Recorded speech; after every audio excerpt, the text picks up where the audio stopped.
খেলাফত আলা মিনহাজুন নবুয়া এই বাংলাদেশে আমরা দেখতে চাই।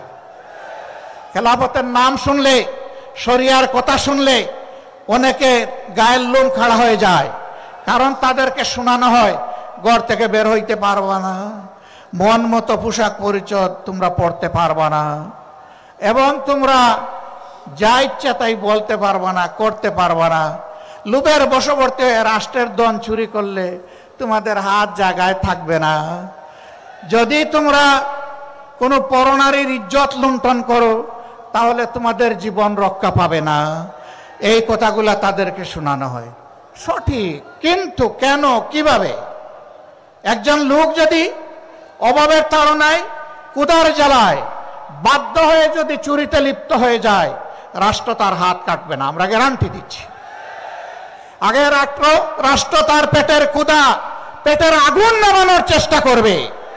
যেই রাষ্ট্র তার নাগরিকের অন্ন, বস্ত্র, বাসস্থান, খাদ্য এবং চিকিৎসা, শিক্ষার ব্যবস্থা করতে পারে না, সেই রাষ্ট্রের তার নাগরিককে শাস্তি দেওয়ার অধিকার থাকতে পারে না। বলবেন তাইলে এখন যে যার মতো করে চলবে না, ওই রাষ্ট্র গড়ার আগ পর্যন্ত বর্তমান সংবিধান অনুযায়ী দেশের নিয়ন্ত্রণ এবং আইন শৃঙ্খলা সরকারকে রক্ষা করতে হবে। প্রিয় ভাইয়েরা, জায়গায় জায়গায় আমরা দেখছি, সাংবাদিক বন্ধু দ্বিতীয় প্রশ্ন করেছিল, দেশে বিভিন্ন মব হচ্ছে, আপনারা এগুলা সমর্থন করেন কিনা?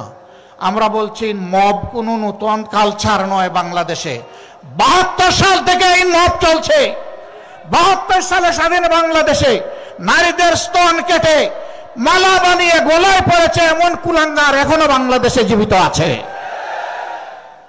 সে নারী যেই হোক, সে আমার মা, সে আমার বোন, সে আমার মেয়ে, তার স্তন কাটাতে দূরের কথা, তার ইজ্জতে হাত দেওয়ার অধিকার আমার আল্লাহ কাউকে দান করেননি।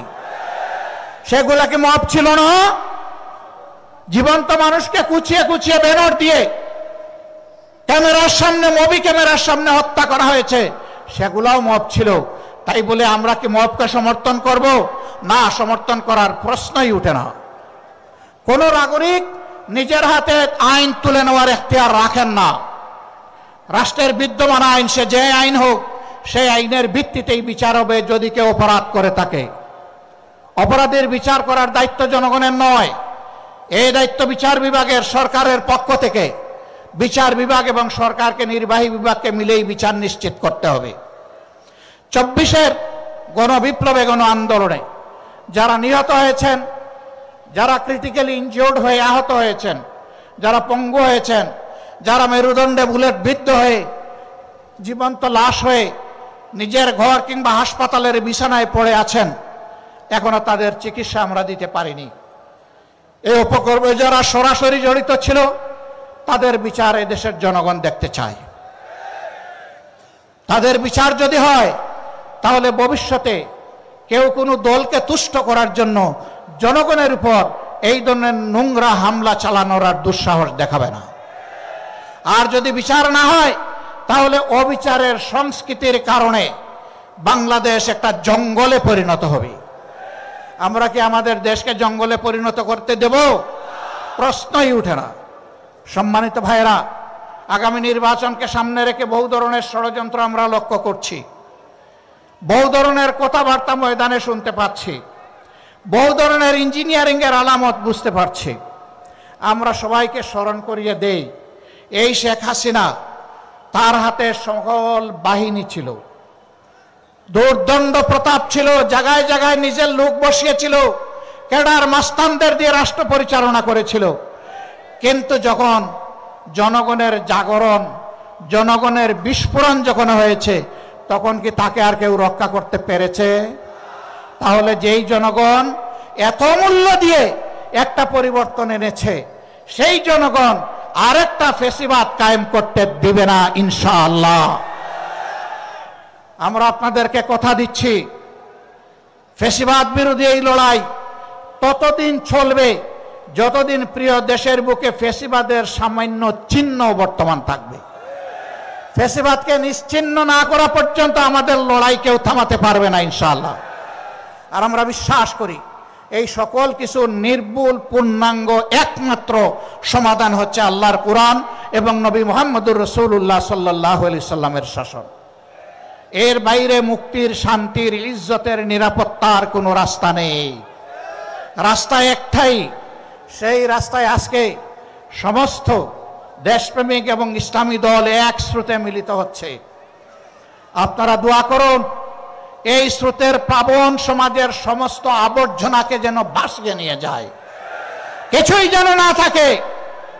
থাকবে শুধু এই দেশের সৎ এবং সত্যপন্থী লোকেরা। সে যে ধর্মের লোক হোক, যে দলের লোক হোক, কোনো আপত্তি নাই। এখানে কোনো দুষ্কৃতিকারীকে আর প্রশ্রয় দেওয়া হবে না ইনশাআল্লাহ। সম্মানিত ভাইরা, আজকে আমরা বিভিন্ন জায়গায় যা দেখতে পাচ্ছি, এখানে ওখানে বিভিন্ন আক্রমণ এবং আইন শৃঙ্খলা বাহিনীকে কাজ করতে না দেওয়া। আমরা আইন শৃঙ্খলা বাহিনীকে বলি, অতীতে যারা অপরাধ করেছে তাদের ব্যাপার রাষ্ট্র দেখবে। এখন আপনারা যারা দায়িত্বে আছেন, আপনারা দায়িত্ব পালন করুন। আপনারা ন্যায়ের পথে থাকবেন, আপনারা অন্যায়ের বিরুদ্ধে ব্যবস্থা নেবেন। জনগণ আপনাদের পাশে দাঁড়িয়ে আপনাদেরকে শক্তি যোগাবে ইনশাআল্লাহ। আমরা আপনাদের পাশে থাকব, কিন্তু অন্যায় করতে দেখলে সবার আগে আমরাই কিন্তু প্রতিরোধ গড়ে তুলব। অতএব অন্যায়কারীদের পক্ষ নেবেন না, ফ্যাসিস্টদের পক্ষ নেবেন না, জনগণের পক্ষে থাকবেন, কারণ জনগণ আপনাদেরকে রাষ্ট্রের এই দায়িত্ব দিয়েছে। অতএব জনগণের বিরুদ্ধে যারা যায় তাদের কি পরিণতি হয়েছে সেদিকে একটু তাকালেই চলবে। আমরা চাই না বারবার এই দেশে একই পরিণতি যেন আরো কিছু মানুষকে ভোগ করতে হয়, বরঞ্চ আমরা চাই প্রিয় দেশে সকল শ্রেণী পেশার মানুষ একত্রিত হয়ে আমরা দেশটাকে সামনের দিকে এগিয়ে নেব ইনশাআল্লাহ। সে দেশটা কেমন হবে? সেই দেশের যুবকরা বেকারত্বের অভিশাপে ইনশাআল্লাহ ভুগবে না। আমরা তাদেরকে নৈতিক এবং বাস্তবিক এমন শিক্ষা তাদের হাতে তুলে দিতে চাই যে শিক্ষা শেষ সাথে সাথে তার হাতে আসবে একটি কাজ। তিনি উদ্যোক্তা হতে পারেন, আবার কোনো জায়গায় চাকরিও করা লাগতে পারে।